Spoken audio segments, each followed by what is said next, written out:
Hello, everybody, and welcome back to my channel. So today is October 8th, and we are going to do our Proverbs of the Day daily reading. So obviously, we will be reading Proverbs 8 today, and I apologize that I am delayed in getting some of the other days recorded and uploaded. But again, I have been doing my readings. I encourage you to do your readings as well. I will get those uploaded as soon as possible. All right, everybody, I appreciate you joining, and I'll be reading out of the NIV version of my study Bible. Actually, I'll be sharing my screen and I'll read the NIV version according to the screen, but the commentary will be based on my NIV Life Application Study Bible published in 2003. All right, I appreciate everybody, and let's just dive right in. Does not wisdom call out? Does not understanding raise her voice? At the highest point along the way, where the paths meet, she takes her stand. Beside the gate leading into the city, at the entrance she cries aloud. To you, O people, I call out. I raise my voice to all mankind. You who are simple, gain prudence. You who are foolish, set your hearts on it. Listen, for I have trustworthy things to say. I open my lips to speak what is right. My mouth speaks what is true.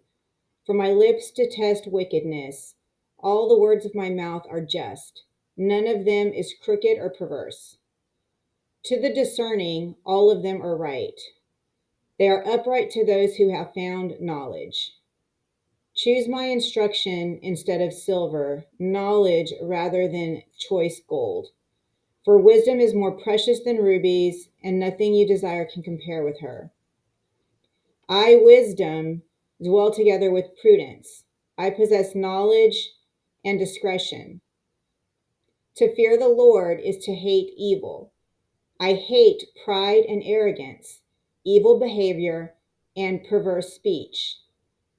Counsel and sound judgment are mine. I have insight, I have power.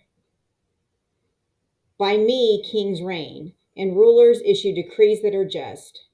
By me, princes govern, and nobles, all who rule on earth. I love those who love me, and those who seek me find me. With me are riches and honor, enduring wealth and prosperity.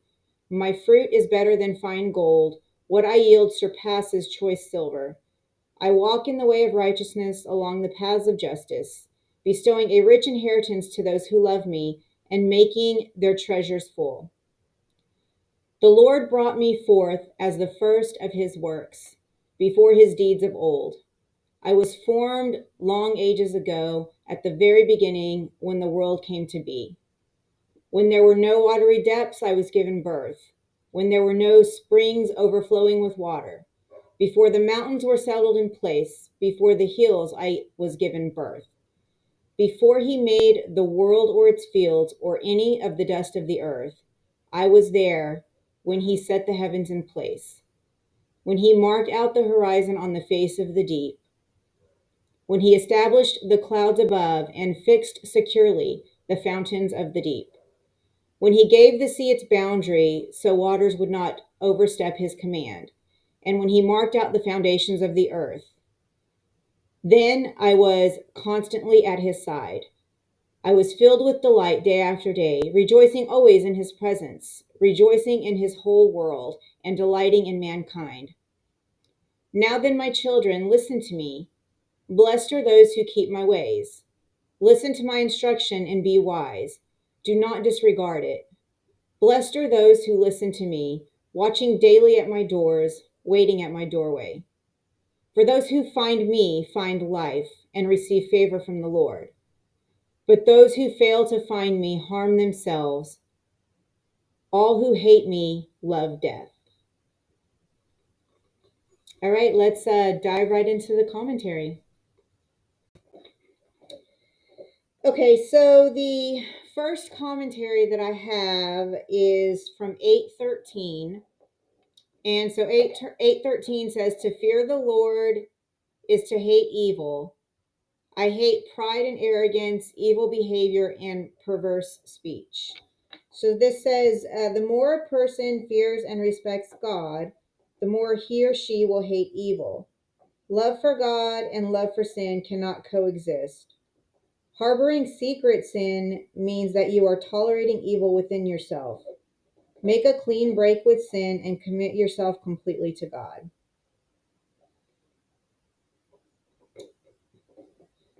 Proverbs 8:22 through 31 is the next commentary.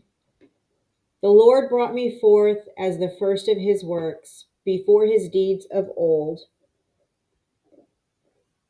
I was formed long years ago, or long ages ago, at the very beginning when the world came to be. When there was no watery depths, I was given birth. When there was no springs overflowing with water, before the mountains were settled in place, before the hills, I was given birth. Before he made the world of its fields, or any of the dust of the earth, I was there. When he set the heavens in place and marked the horizon on the face of the deep. When he established the clouds above and fixed securely the fountain of the deep. When he gave the sea its boundaries so that the waters would not overstep his command. And when he marked out the foundation of the earth, then I was constantly at his side. I was filled with delight day after day, rejoicing always in his presence, rejoicing in his whole world, and delighting in mankind. So I think that one was very interesting. Whenever I was reading it, I was, had some thoughts on it. But let's see what the commentary says. God says wisdom is primary and fundamental. It is the foundation on which all life is built. Paul and John may have alluded to some of Solomon's statements about wisdom to describe Christ's presence at the creation of the world. And that's referenced in Colossians 1:15 through 17, 2 and 3, and then Revelation 3:14. So the commentary on that isn't really, that's all the commentary on that entire set of scripture. But it's just interesting to me whenever I was reading through this, how wisdom talks about being there at the beginning and right by God's side, and was there before us. When the commentary talks about describing, statements about wisdom to describe Christ's presence at the creation of the world, I don't know, it did give me that feel of like, are we talking about Jesus or are we talking about wisdom? And, I guess I'm kind of thinking through like how that correlates together.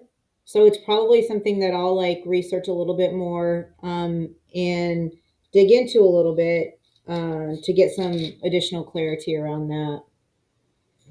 But you know what? That is actually all of the commentary that my Bible has on Proverbs 8. So there is a site that, I've used it once or twice, a site or an app called Enduring Word. And I'll probably go check out that site to see if there's any additional commentary on Proverbs 8.